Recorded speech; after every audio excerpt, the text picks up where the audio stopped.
the mindset going against a team again like UMBC, who you played so well against physically and obviously skill set wise, but the wins didn't come. But hopefully a chance here in the postseason. Yeah, and they're tough and they're old. You know, they got a lot Yeah. of kids, a lot of grad students. That's the toughest thing against them. They're very athletic. You know, and so some of what today, I mentioned that to the team in the huddle after. You know, we played with just a different intensity in the second half. Unfortunately, we needed that in the first half a little bit better. But it's tournament basketball now. It's March when we go down there. It's you know, the cliches are all there, but it truly is do or die. I thought we played like that in the second half. Yes. You know, we were emptying the tank. We were playing as hard as we could. We got to play like that a lot more, and UMBC is going to demand that on Wednesday night. So we're going to have to be ready for tournament basketball. You know, we're going to have to, you know, the team, Bobby Knight always said, the team who makes fewer mistakes generally wins. And I thought we just made enough mistakes today on the offense and defensive ends that Albany was able to get that, you know, margin against us.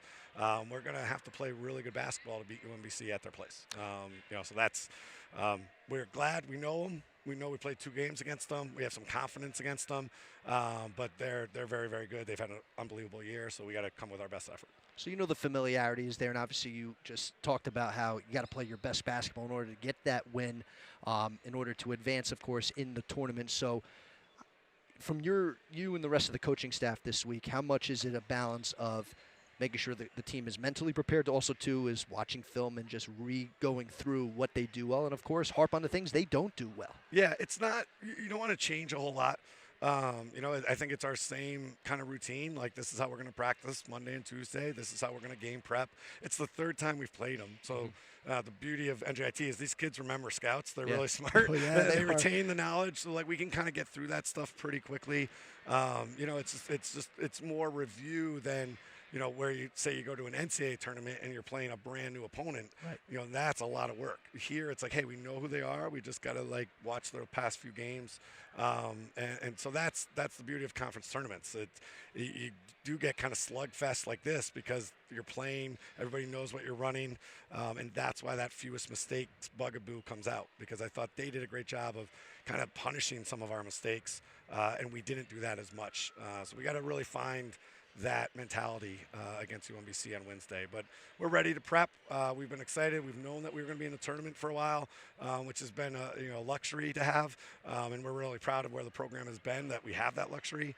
But it's been nice, even for like a senior day, like, hey, this isn't the last one. It's the last one at the WEC.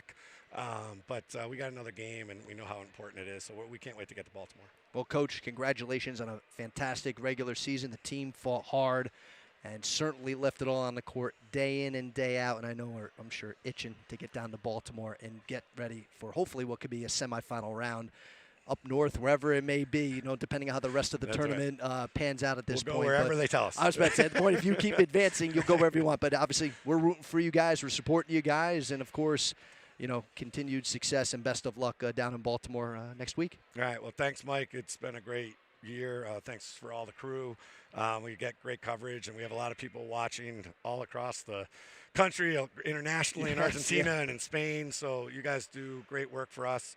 It's been another incredible year. We're really proud of where the program is. And these seniors did just an unbelievable job over the last 4 years of really laying that foundation. That's certainly Ellen and Maddie and Sam and Kimmy and Danny Tunstall and MB and Tracy, and I know there's a million names I forget. Yes. Kelly Garino, Jill Livy, Tatiana Torres. A lot of kids did a lot of heavy lifting before we got to here, but this class has been my first class, so they're very special to me. So wish we could have got it today, but can't wait to get to Wednesday. No, exactly. More important on Wednesday. Go take care of business. We're rooting for you. All right. All right, that's head coach Mike Lane.